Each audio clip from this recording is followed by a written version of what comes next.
were talking about the framer and the shaper, the twin heroes from the Mayas as well, and how they created life, and how in Hebrew the word for God is plural, as in Elohim, giving it a duality. And what is this feminine energy? Can it be? Why not? We got the framer and the shaper. Been called many different ways: Mother Earth, Gaia,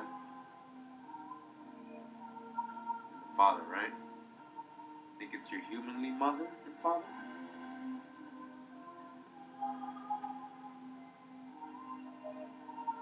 Remember, this is translated from Hebrew, Old Hebrew, which was all about sound and vibration. So Hawa, in the beginning, the Popol Vuh begins by describing the universe before the appearance of the earth and before the creation of human beings. In this primordial age, there was a vast sea of fresh water with a sunless and starless sky above it.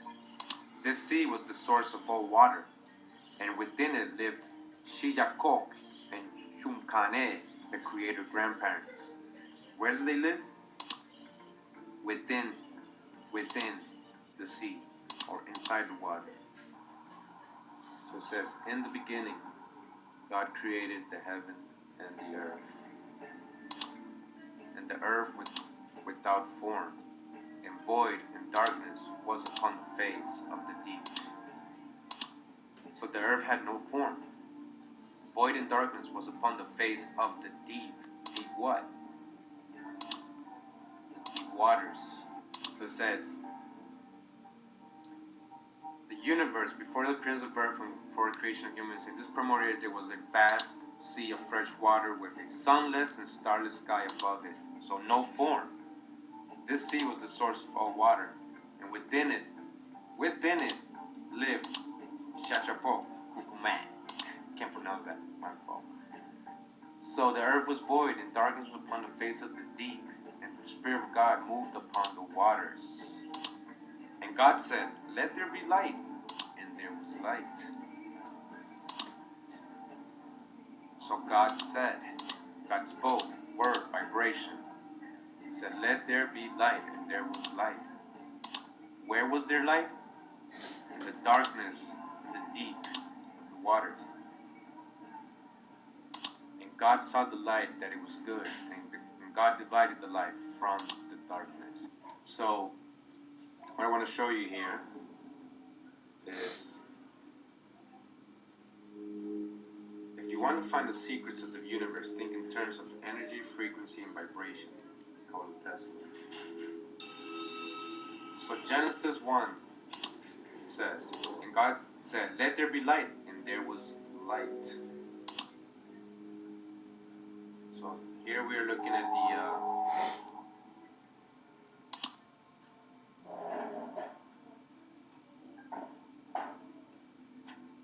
origin of the word planet. Old English, Old French. Wandering stars.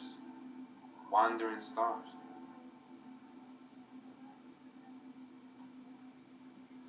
So here we have Mars.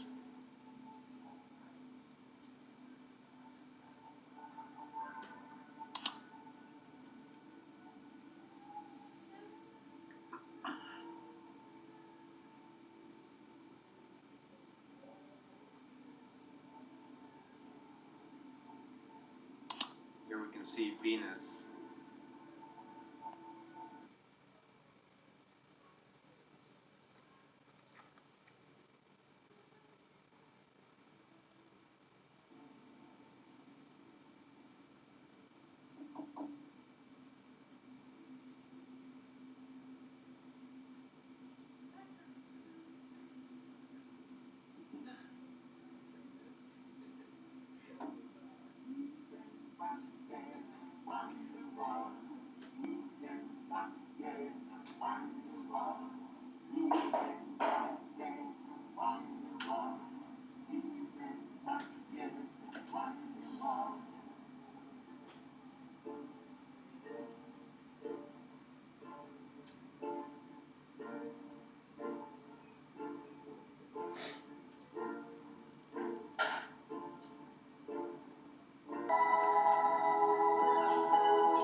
jar is made when a sound wave is passed through a small bubble inside a flask of liquid. And this sound wave makes the bubble do something remarkable. Check this out. First, it expands. It's inside water. Then it collapses. And this collapse happens Like so a star. rapidly that vapor Collapses just like a star. So they're doing a sound vibration frequency inside water. And they focus it like one certain spot. And where they do this, it creates this little bubble of light. And this light, gathers and then collapses. Just like a star does. And watch this. molecules trapped inside the bubble slam together and heat up so much that the bubble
So what is this? This is saying is that this doctor, Japanese doctor, was noticing how when he grabbed water from these clean rivers and these freshwater rivers, the crystals looked, in order. They had shapes. They had these geometrical, beautiful shapes.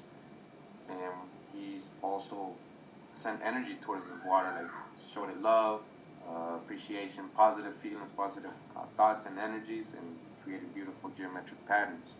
As soon as he noticed that dirty water or polluted water, the crystals didn't have no formation. And also, when you send hateful thoughts to water, and you froze it, you can see that there's no pattern. Let me show you.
and again and again. And God said, "Let there be light," and there was light. And we can see how sound and frequency and vibration can create light inside water. So the darkness was upon the face of the deep.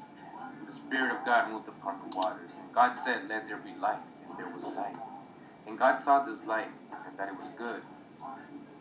So God divided the light from the darkness. So, after creating the light from the frequency, from the sound, He wanted to separate the light from the darkness, or have them like in their own spots. Have the light somewhere and the darkness somewhere else. And God called this light day, and the darkness He called night. And the evening and the morning were the first day. And then God said, "Let there be a firmament in the midst of the waters, in the midst of the waters, and let it divide the waters from the waters." Okay? So how can you divide waters? So, divide the waters from the waters. How can we? So we have the light. Remember, we're still in the water. And we created light. God created light. With sound, frequency, He spoke it. The Word was in the beginning, as John 1 says. And so, how do you divide waters from waters? Inside water, how do you divide the waters? I mean, the Bible's telling us. And God said, "Let there be a firmament in the midst of the waters, and let it divide the waters from the waters." And God made the firmament, and divided the waters which were under the firmament from the waters which were above the firmament. So God made a firmament to divide the waters.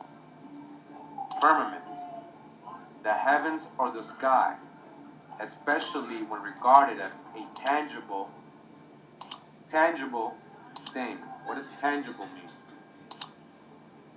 Perceptible by touch. A thing that is perceptible by touch. Tangible. So why is it telling us that the firmament, the heavens or sky, especially when regarded as a tangible thing, is what? So, we're going to look at a little bit of images here. Firmament. Okay, firmament. Okay, now let's look at how do you divide, how can you get a pocket of air inside water? I mean, think about it. So we're creating a firmament.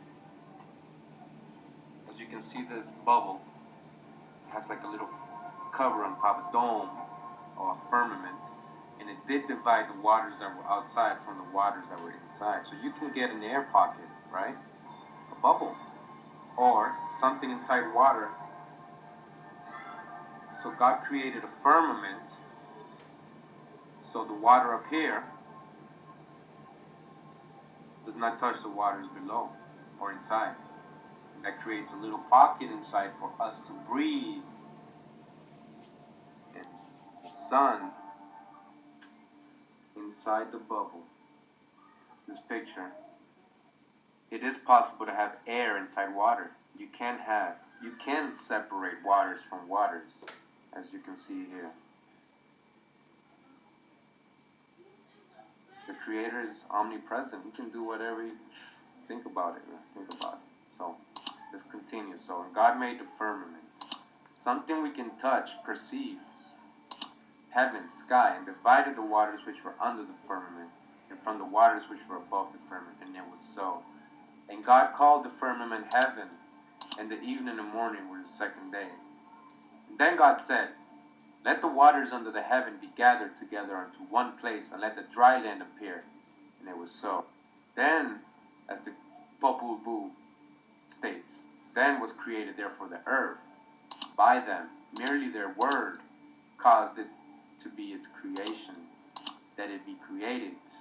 Earth, they said. Immediately then it was created. Like merely cloud, merely mist. Its creation, then its formation. Then we asked to come from water, the mountains. Straightway great mountains came to be. The Popol Vuh refers the measuring out of the Earth's surface into a quadrilateral space. The Earth visually appears to be a flat disk, but the Maya believed that on this flat disk was a quadrilateral space. The points where the sun rises and says to find the corner. I know that I'm citing the Bible a lot, and I want you to know this. I don't want you to think I'm coming from a religious point of view, because knowledge is knowledge. In the Bible, the Old Testament, that's history right there. It's not about religions. The Creator, man. It's not the Word. God was created by man. As you see, the Mayas, talked about it as the framer and the shaper, like female and male. Psalms 104:5. Thou didst fix the earth on its foundation, so that it can never be shaken. Isaiah 45:18. Who made the earth and fashioned it, and himself fixed it fast. Okay? Let's read about right here. The vault of heaven. Let's put it a little closer.